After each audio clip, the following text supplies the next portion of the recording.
A routine check turned into the prison's most puzzling case. Before we begin, if you think you're ready for one of the most unsettling prison mysteries ever uncovered, then buckle up. And hey, if stories like this keep you up at night, go ahead and subscribe, like, and drop a comment, because what you're about to hear, it only gets darker from here. The alarm blared through Harlow State Correctional Facility at exactly 6:14 a.m. The kind of metallic, bone-shaking alert that meant one thing: a possible breach. Guards sprinted down the east wing, boots echoing off concrete, radios barking coded commands. But when they reached the source of the disturbance, a single cell on the third tier, they didn't find a breakout, a fight, or a hidden weapon. They found something far stranger. The inmate assigned to the cell, Daniel Mercer, sat calmly on the concrete floor, hands resting neatly on his knees, staring blankly at the wall as if he hadn't heard a thing. A guard had triggered the alarm after discovering a slit in Mercer's mattress, and inside it, what at first looked like a stack of folded papers. But they weren't just papers. They were maps. Hand-drawn maps. Some in pencil. Some in ink. Some faded as if drawn years ago. Others sharp and detailed, as if completed the night before. Each one showed the prison, but never the same version. Some layouts were outdated by decades, showing cell blocks that had been demolished. Others included corridors that no longer existed, guard stations moved years earlier, and old maintenance tunnels sealed off since the 1980s. Nothing about them made sense. Mercer never moved. Never flinched. He kept his eyes glued to the blank concrete, as if the world around him no longer applied. For a man serving time on a nonviolent financial offense, he had been known as polite, quiet, harmless. Nothing about him suggested danger. Nothing about him suggested genius. And certainly nothing hinted he could have drawn architectural plans from eras he never lived through. Lieutenant Harris, the officer who discovered the maps, knew one thing instantly: this wasn't ordinary contraband. This wasn't the kind of scribble an inmate hid for fun or to pass time. These were schematics. Precise, meticulous schematics. But not of a prison as it was now, of a prison as it had been. As officers sealed the cell and secured the stack of drawings inside an evidence bag, Harris ordered a full lockdown of the East Wing. When questioned, Mercer offered nothing. No explanation. No resistance. No acknowledgement. Just silence. The warden was alerted within minutes. The maps raised immediate red flags. Escape attempt? Recon for an organized breach? Communication with someone on the outside? Yet each theory dissolved as quickly as it formed. New inmates didn't have access to historical blueprints. Even staff rarely saw the old plans. And still, Mercer had drawn them with near-perfect accuracy. Word spread fast. Investigators from the Department of Corrections arrived by noon. They scanned Mercer's files, cross-referencing work history, educational background, associates, and any possible ties to the facility. The results only deepened the confusion. He had no architectural training on paper, no engineering background, no known connections to former staff, contractors, or construction crews. His employment history was unremarkable: warehouse jobs, retail positions, administrative gigs. Nothing involving drafting. Nothing involving design. And yet, the drawings were flawless. Every hallway, every angle, every structural shift the facility had gone through over the last 40 years was captured with unsettling precision. Whoever made them knew the prison intimately. Too intimately. As investigators spread the drawings across a long metal table in the inspection room, one map slid to the edge. Harris reached to pull it back and froze. This map wasn't like the others. It was newer, cleaner, more polished. It showed the facility as it existed today. Except for one difference. A single hallway, one that did not appear on any official blueprint, branched off the main maintenance corridor. A hallway no one recognized. A hallway no one had ever seen. A hallway that led nowhere. Or so they thought. Because when the officers checked the blueprint archive to compare the documents, they discovered something far more unsettling. The map Mercer drew wasn't wrong. It was the archive that was incomplete. And standing in that cold fluorescent-lit room, Harris felt the chill run down his spine as he whispered the words that shifted the case from strange to dangerous. This section shouldn't exist. But according to Mercer, it always has. The discovery of the missing hallway sent ripples through Harlow State like a silent explosion. No alarms rang. No loud announcements blared through the intercom. But inside the administrative wing, every conversation shifted to whispers. Every door closed softly but urgently. Every officer suddenly walked with purpose. And in the center of it all stood Daniel Mercer, silent, still, unblinking, like he knew something they didn't. By afternoon, the investigation had expanded well beyond the prison walls. State inspectors arrived with metal clipboards, digital scanners, and years of bureaucratic authority behind them. Their job was simple on paper: verify whether the hallway Mercer drew ever existed. But they weren't prepared for what they were about to uncover. Lieutenant Harris led the first team into the maintenance area. It was one of the oldest parts of the facility, a dim industrial underbelly most inmates and many officers had never seen. Pipes rumbled overhead.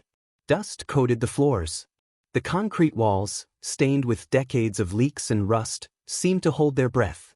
When the group reached the corridor shown on Mercer's drawing, they paused. According to every blueprint on file, the wall ahead of them was solid, untouched, unbroken, part of the original 1970s design. But something felt wrong the moment Harris placed his hand against it. The wall wasn't cold like the others. It felt hollow. Thin. He knocked. A dull echo answered. The inspectors exchanged looks. "Check the surface," one of them ordered. A scanner passed over the wall, its digital display flickering. The reading was impossible. Behind the concrete was an empty space, long and narrow. A space exactly the size of the mysterious hallway. The prison had a hidden corridor. And someone had removed it from official records. The team returned to the warden's office with the findings. Papers flew across the desk as blueprints were compared, dates cross-checked, signatures scrutinized. It didn't take long to notice something even more alarming. From 1989 to 1992, 3 revision documents were missing. Those revisions covered the exact wing where the hidden corridor had been sealed.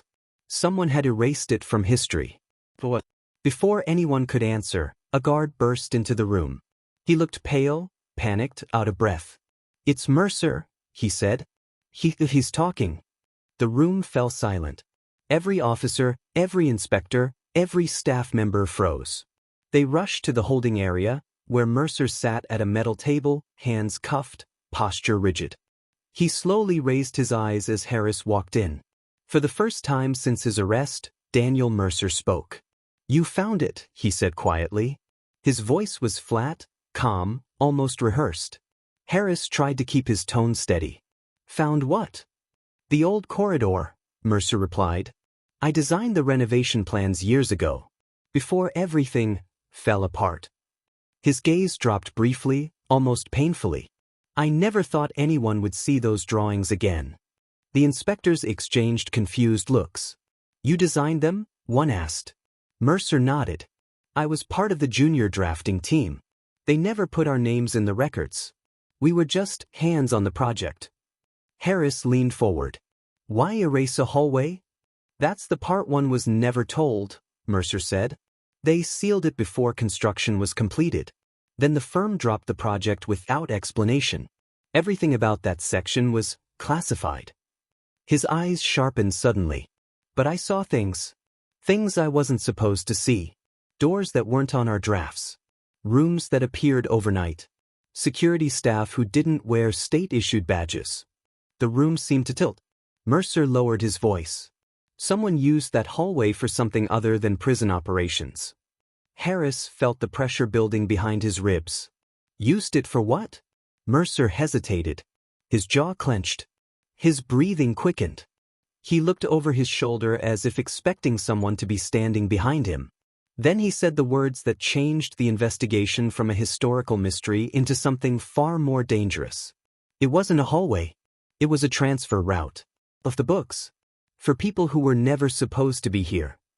Before Harris could ask another question, Mercer added one final, chilling sentence. "And if you open that corridor today, I don't think you'll like what's still inside." The decision to unseal the corridor was made just after midnight. Not publicly. Not through official channels. The warden didn't even file a report. Only a small team of 7 officers, 2 state inspectors, and Lieutenant Harris were authorized to enter. They suited up with protective gear, headlamps, and breathing masks, not because they expected danger, but because none of them had any idea what had been sealed away for more than 25 years. Daniel Mercer was placed under close watch in the infirmary, his drawings locked inside evidence storage. He gave no further explanation, no warnings, no answers. He simply murmured, "You're opening something they wanted forgotten," as Harris walked away. The East Maintenance Wing was silent when the team arrived, the air thick with dust and anticipation. The sealed wall loomed ahead like a tombstone. Heavy drills roared to life, kicking up clouds of concrete. After several minutes of grinding and cracking, a slab finally broke loose, falling inward with a thunderous crash. A burst of cold air rushed out, stale and unmoving. Lights were switched on, casting long beams into the darkness. What they saw didn't look like a normal corridor at all. The walls were lined with reinforced steel instead of concrete. The floor was smoother than the rest of the prison, free of stains and wear. The ceiling was fitted with a security grid, cameras, wiring channels, ventilation ducts, yet none of it was connected to the facility's current systems. It was as if the hallway had been part of an entirely different building. They moved slowly, each step echoing unnaturally. The corridor stretched longer than any blueprint suggested. On the left side were 3 doors, each locked with unusual mechanisms, manual bolts paired with electronic interfaces far older than the digital systems used today. On the right side, the walls held no doors at all, but faint outlines hinted that some had once existed and been welded shut. "This wasn't for inmates," one inspector muttered. "This was for transport." Harris approached the first door. A faded sign, barely visible under layers of dust, read, "Holding Room A." The door opened with a groan. Inside was a small room with a single metal chair bolted to the floor and a heavy chain attached to the wall. The chain's length was only a foot long, far too short for movement. The next room was similar. The third room was different. When Harris pulled the door open, a metallic clatter echoed, an old clipboard falling to the floor. On the wall hung sheets of paper, yellowed with age, pinned beneath rusted tacks. The documents were transfer forms. But the names didn't match any inmate database. The numbers weren't state-issued. The dates didn't align with official logs. These were individuals who had never been processed through Harlow State. Never fingerprinted. Never recorded. Never acknowledged. Shadow detainees. Someone had used this prison to move people in secret. The inspectors turned sheet after sheet, their faces draining of color. The transfer orders were signed, not by wardens or state officials, but by a private entity. A contractor. One that had operated briefly during the early 1990s before vanishing without a trace. And one Mercer had once worked under. Harris scanned the documents until he reached the last page. It was a memo, crumpled, stained, but still legible. Operation suspended. Corridor sealed. All associated staff must be reassigned or removed. No records are to remain. The word removed hung in the air like a ghost. One of the inspectors turned to Harris. "We need to shut this down now. This is above all of us." But before Harris could respond, a sudden metallic clang echoed from deep within the corridor. Every flashlight wheeled toward the darkness. Something had fallen, or moved, farther down the sealed passageway. The team froze. A second sound followed. Slow, heavy, rhythmic. Not mechanical. Not structural. Footsteps. Someone, or something, was in the corridor with them. Harris raised his light, angling it down the long, dark stretch. The footsteps grew sharper, closer, echoing off steel walls. The team backed up toward the opening, voices trembling. Then the footsteps stopped completely. Silence swallowed everything. And from the darkness, a voice echoed, dry, weak, but unmistakably human.